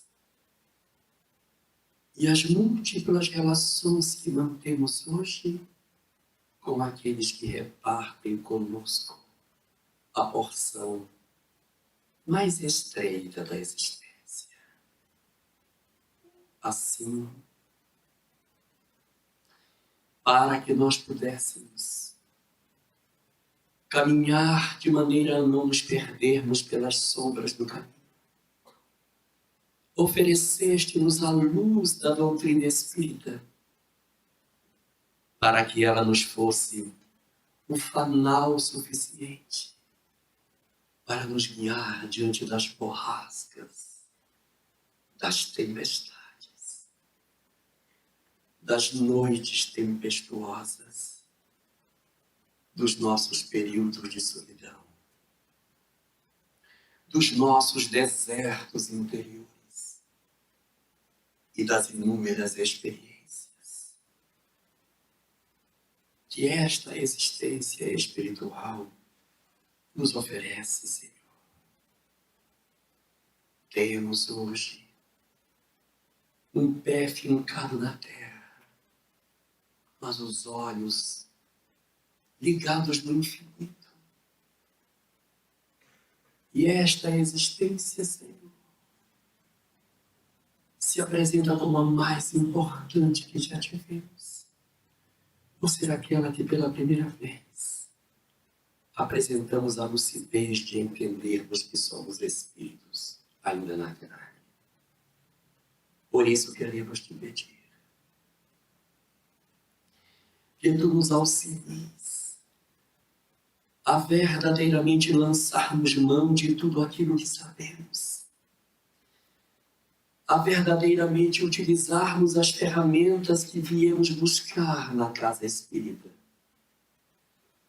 as inúmeras oportunidades de esclarecimento, das páginas que lemos, dos estudos que participamos, das experiências mediúnicas que vivemos, e que robustecem em nós a certeza da necessidade da mudança para que sejamos felizes.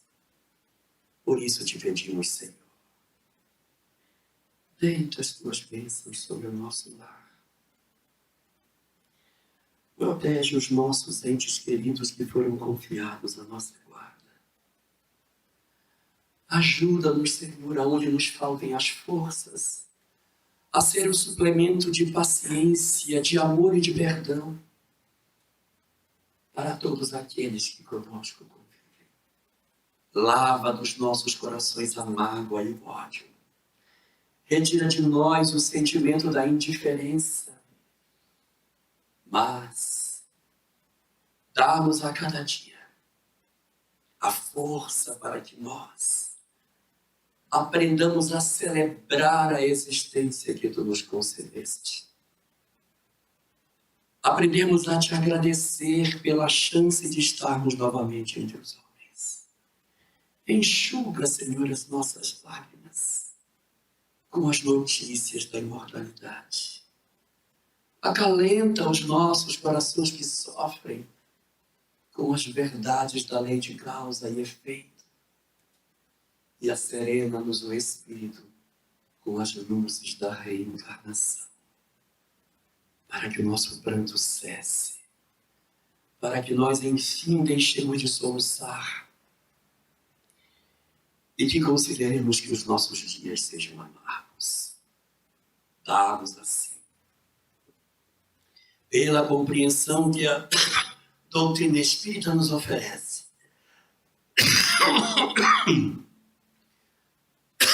O dom de percebermos que é muito bom estarmos aqui. Ajuda-nos, Senhor, assim, a bendizermos os nossos dias e dizermos no fundo das nossas almas da nossa gratidão e do quanto te agradecemos por havermos mudado e falarmos verdadeiramente como espíritos que somos. Senhor, é muito bom estar aqui com aqueles que tu nos confiaste, no corpo que tu nos deste, no lar que tu nos ofereceste, com essa doutrina maravilhosa que nos esclarece. Que estejam as tuas bênçãos sobre nós, que as tuas luzes aqueçam os nossos corações, que as nossas forças nunca faltem na certeza da tua proteção e da tua infinita